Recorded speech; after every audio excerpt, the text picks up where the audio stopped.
Hello boys and girls, here is Little Modular in yet another episode of our little workshop. Today I'm really thrilled to present you this incredible filter made by Chaos Devices called Belgrad. It already became a bit of a sensation in the modular world, and I can totally understand why this is happening. I have never came across a filter that would be that flexible. It has 10 different frequency responses, 10 different modes. And to be honest, I can't really think of any other filter that would offer such a wealth of options and timbres. It's a dual core, state variable, full analog filter, which is unique in that it provides you with two frequency peaks. So you can have really a lot of options shaping the sound, and the frequency response, the frequency range in which this module operates is breathtaking because it goes way from 4 Hz up to 28 kilohertz. So it goes way beyond human hearing range. The thing with this filter is that it's not only a filter. You could characterize this as a color box because it could be also a kind of a saturation and a distortion box, as you have seen in the brief demo I have shown you before on the bass signal. So we can drive that thing and push it into distortion area. It could also be a double oscillator, because each of those peaks could be driven into self-oscillation with the resonance, and it can be controlled with the 1 volt per octave. So you can turn this thing into really strangely sounding oscillator. Sometimes it even sounds like a phaser in certain settings, and I will show it to you later on how to achieve that. Now let's start with the basic parameters so I can show you what's happening here. First of all, here we have the input gain knob. It allows you for subtle saturation up to a mild distortion. So when pushed, it could distort really nicely the signal. Now here in the center of the module, we have the frequency knob, which sets the center frequency around which both peaks operate. So you set the center frequency and both peaks are operating on both of the sides. Those two parameters are crucial for understanding how the filter behaves and works. The span knobs sets how far apart those peaks are. And you have to be really careful because of the range I have mentioned before. If you set it to minimum, the peaks will be really close to each other. But this knobs gives you 8 octaves range, so you can set the peaks far apart, really far apart. So if you think about it, how wide is the range here? It's really easy to set one of the peaks, or actually both of the peaks, way beyond the human hearing range. So it's always best to start somewhere in the middle and operate with this from 0 and start turning it up, listening what's happening. Now this knob works in conjunction with the span and frequency. It simply sets which of the filters is more prominent. In this position to the left, the first filter, the lower frequencies are going to be more prominent, and this position, as you can hear, it already self-resonates. The second core is going to be more prominent. You have to experiment with those 3 knobs, especially that each of the modes works differently.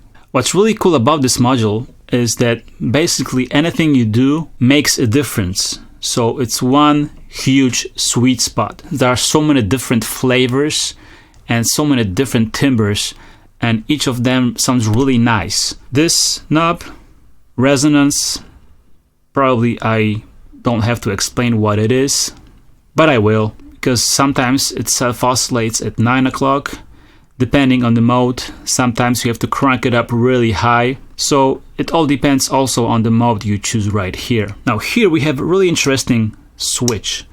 In the middle position, it's neutral, doesn't do anything. In the upper position, it makes the resonance more growly, more aggressive. In the lower position, it gives you more warbly and bendy sound. Now below here, you have modulation inputs.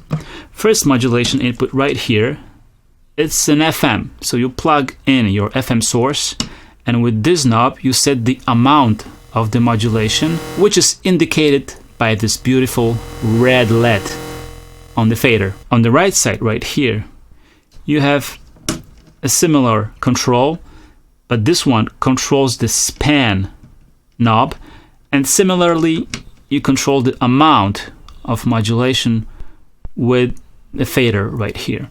You also get a modulation input for balance knob. You get the modulation for resonance right here, and you can control the filter with the 1 volt per octave jack right in the middle. Besides that, input jack and output jack, like you might expect. Now, before I start the presentation of different modes, I want to show you how those peaks work so you can hear exactly what they do. One of the best modes for that is mode number 7, which gives us clear 2 peaks, and with high span ratio, the space between the peaks is almost flat, so you can hear exactly the peaks and what's going on with them. So I have this little sequence prepared here. Right now, the span is in the 0 position, so the peaks are really close. And when I increase the oscillation and I put the balance knob, you hear only the first filter, the lower filter. So you can hear that the range is huge, and below here you won't hear anything. It's just a sub-level beyond human hearing. So when I set it somewhere around 11, you can hear it clearly. Now, when I increase the span, both filters are going to be set further apart. Now, you can hear that the lower one is going lower and lower, and the higher one is going higher and higher. See, I increased the span, and at around 2 o'clock, you won't be able to hear the lower part. It's going beyond the human hearing range, sub-frequencies. Okay? So if I would like to hear both of the peaks, I would have to adjust the center frequency, and I can hear them again and spread them even furthermore. Okay? So now you can hear both of the filters in their extremes, and you can hear them both getting closer and closer when I decrease the span. And now I can decide if I want to emphasize the second filter, the higher frequencies, so the lower one disappears, or if I want to emphasize the lower frequencies. Okay, so now let's start with different modes. With the first one, which is called double slope Lowpass mode. With the span turned to 0, it behaves like a classic 4-pole Lowpass filter, and with the span turned to the max, it behaves like a 2-pole Lowpass filter. 2-pole filter, increase some resonance, and a 4-pole filter, we adjust the prominence of each of the cores with the T-toe switch engaged in the upper position. You can hear it's a bit more aggressive. Let's try some other sounds.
get this nice growl, edgy sound when you turn up the resonance. Okay, let's go to the next mode, Lowpass plus Bandpass Mode.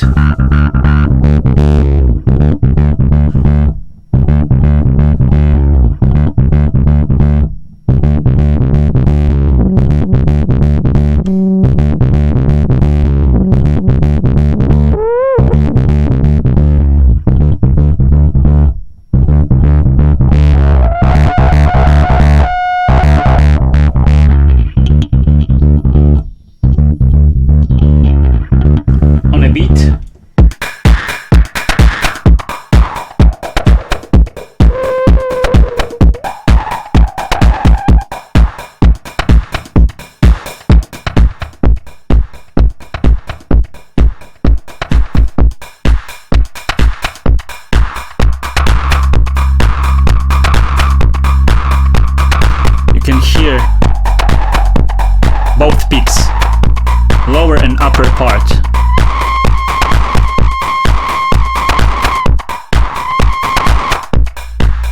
Okay, we emphasize the lower one and the upper peak.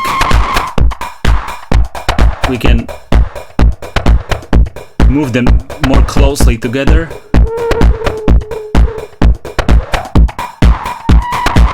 And move them further apart again.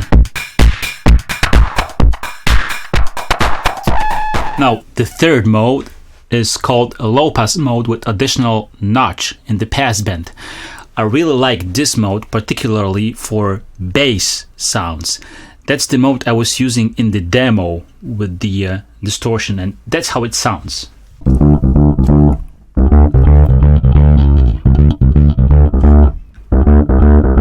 If you drive the resonance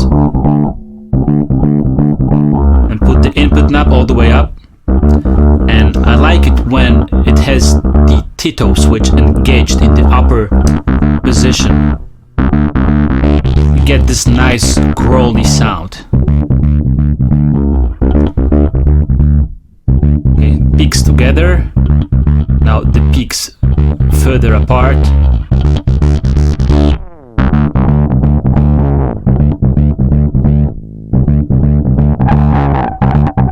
The upper one.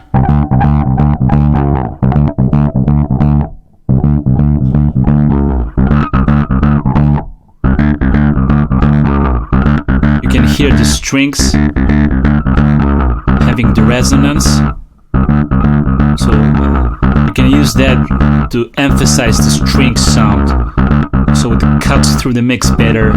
Let's hear it on some beats.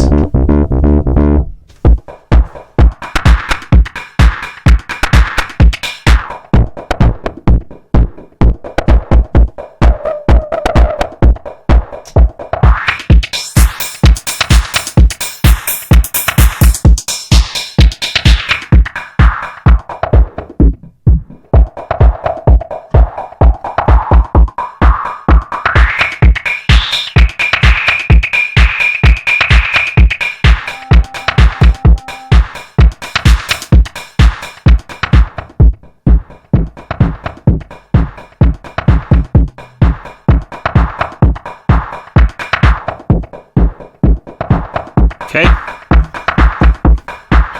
The next mode number 4, it's called double notch mode. So this is obtained through the cascaded connection of the two pole notch filters. With resonance down, it is equivalent to a short phaser effect.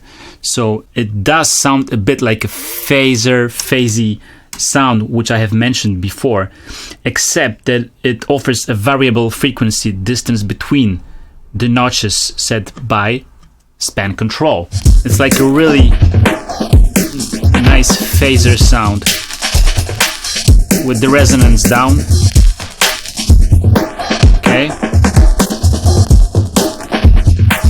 Okay, the next mode, Lowpass plus Highpass Mode. This mode offers variable width and band rejection filtering which depends on the span control, with 2 resonant peaks at both corners of the stop band. Mostly the bottom end plus the top end frequencies will be audible at the output, and that's how it sounds like.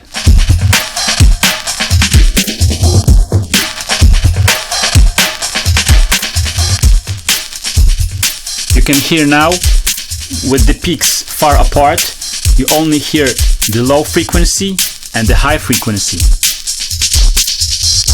It's even more prominent when the resonance is cranked up. Okay, the subs and highs, higher frequencies and lower frequencies, more prominent. Okay, that's how it sounds on the bass.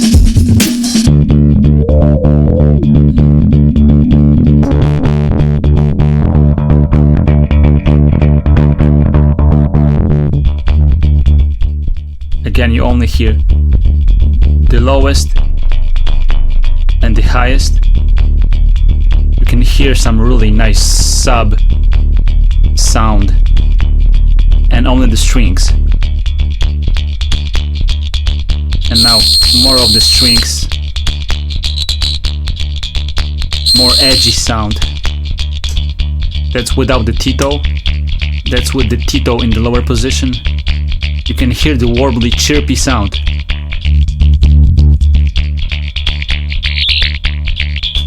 Now in the neutral position.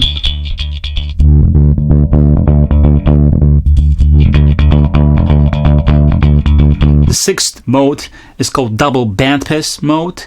It offers 2 narrow band or wide band peaks that are mixed, offering a typical 2-format response, particularly suitable for synthesizing vocals or bowed string timbres. The narrow band or wide band filters depend on the resonance and balance controls, and that's how it sounds.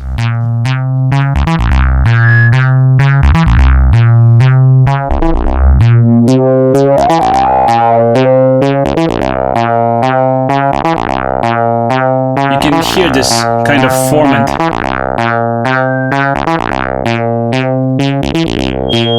action going on.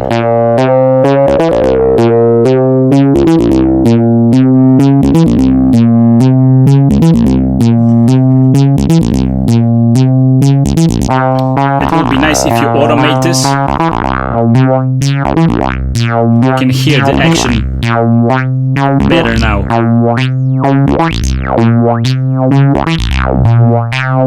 It's really tasty, liquidy sounding. And that's with the Tito in the upper position and some more saturation. Okay, let's apply some bass maybe.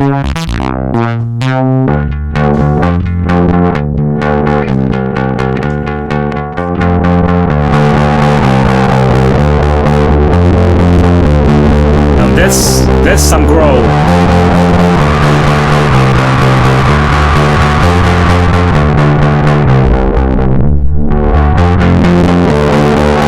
This mode is also great for bass, as you can hear.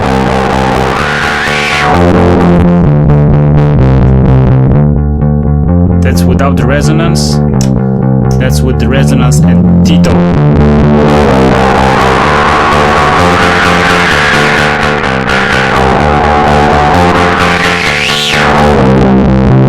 That's what I call character.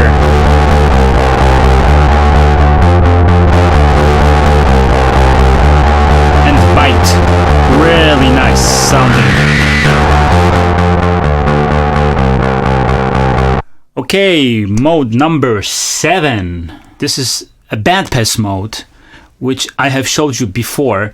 The one that gives you 2 resonant peaks at the both ends of the passband. At higher span settings, the response is near flat between the resonant peaks. So that's the mode I told you about, which shows nicely how the whole filter works like. Okay. Let's set the peaks far apart, crank some resonance.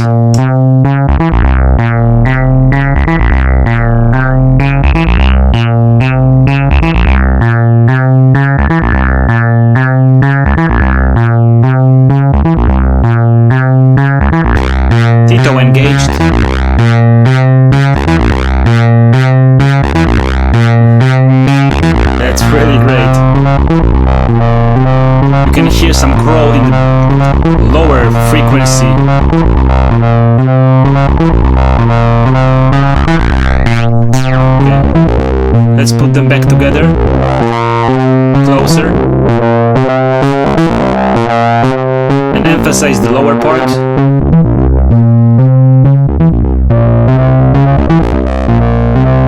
Really nice growly sound.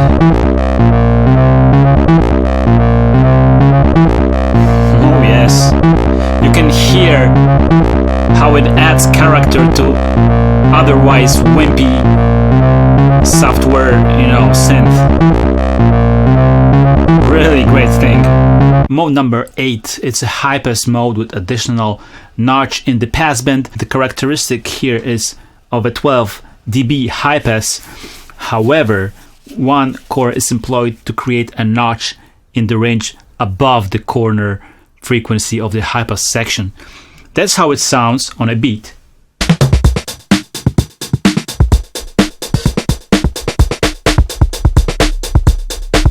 You can hear how you can add some nice thump to the kick drum with careful tweaking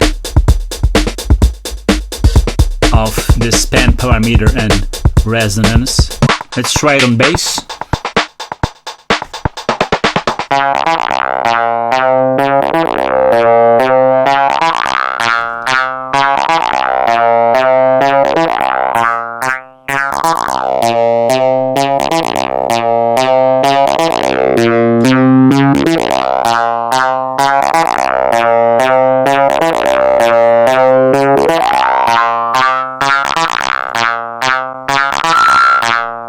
If you're a fan of prodigy sounds, that's the way to go. Some distortion with the Tito.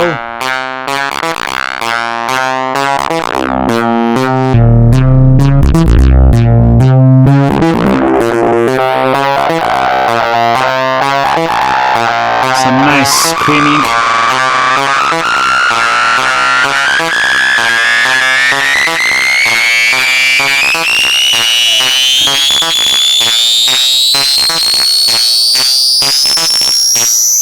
Boom!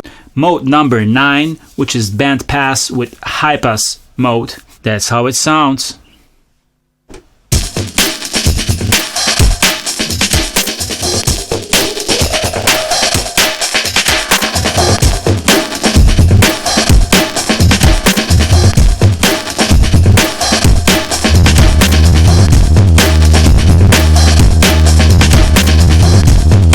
You hear what I hear? No, this is a totally different beat. It has this growl. That's without the Tito. That's with Tito engaged. Got some really nice growly sound.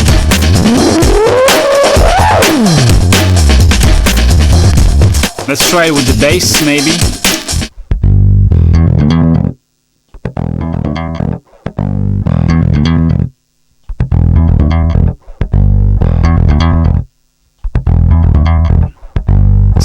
Distortion.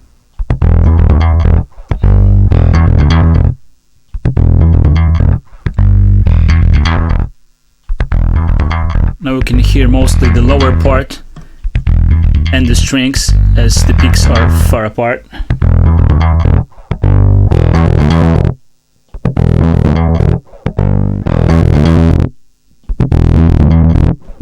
The last mode is similar to the first one, but on the other side of spectrum, which is double slope Highpass mode. The frequency response is near flat for high frequencies. It offers a plus 12 dB per octave slope in the frequency range between peaks, and a stronger plus 24 dB per octave slope for frequencies below the first peak. When the span is turned to 0, this behaves as a classic 4-pole high-pass filter, and when it's turned to the max, it behaves like a 2-pole high-pass filter, and this is how it sounds like.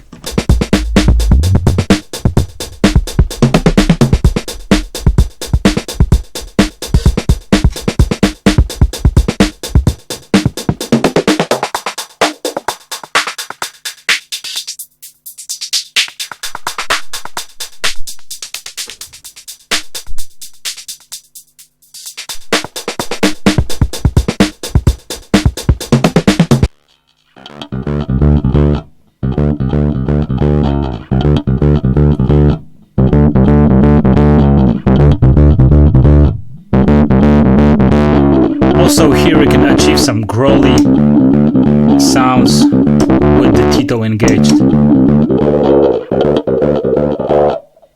Or some warbly stuff.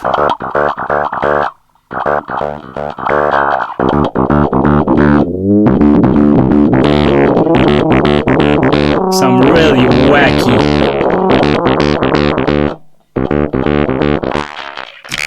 and everything in between.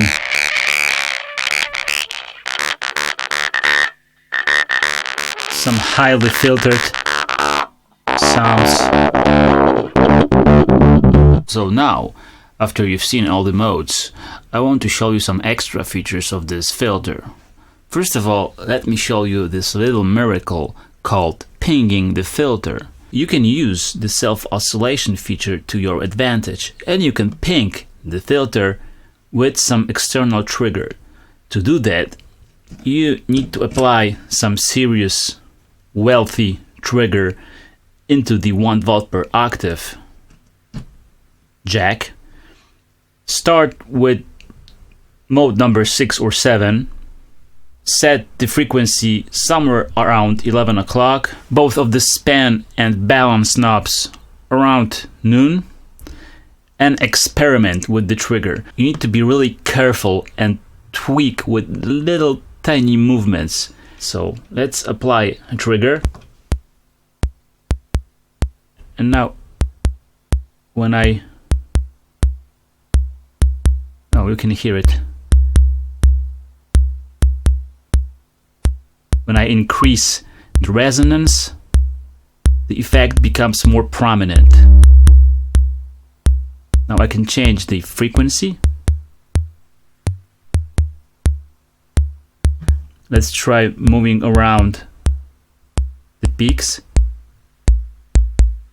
Well, you can hear 2 distinct peaks in the lower and the upper register. Okay, we can use the balance knob. So you can get some really boomy 808 kind of kick. And this kick is really useful because you get a lot of subsonic frequencies, but at the same time you get this really nice click at the upper register, which helps your kick to cut through the mix. You can also use the self-oscillation feature on Belgrad and utilize this module as a simple dual oscillator. So you can detune it with the span knob. You can set this frequency with the frequency knob, of course, and you can control the whole thing with 1 volt per octave input, which is right here. I have connected Arturia keystep to it. It also provides a gate signal that goes to maths as an envelope, which controls the VCA, and the VCA is fed with Belgrad signal. And this is how it sounds. You can detune. You can hear clearly how both oscillators are detuned. You can apply Tito. That's how it sounds without the Tito.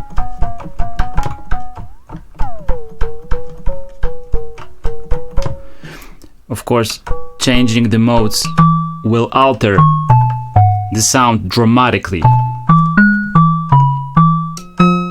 That's how it sounds with Tito. Very interesting sounds, in fact.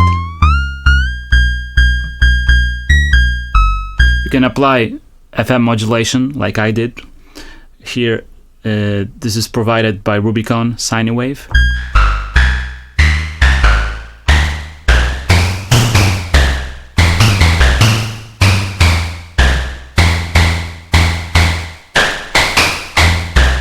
If I have to choose one filter for my whole rig, I would definitely stick with Belgrad because of its flexibility, ease of use, and the design. Everything just comes together with this module. Do yourself a favor and start this new year with the big splash. Thank you very much. I'll see you next time.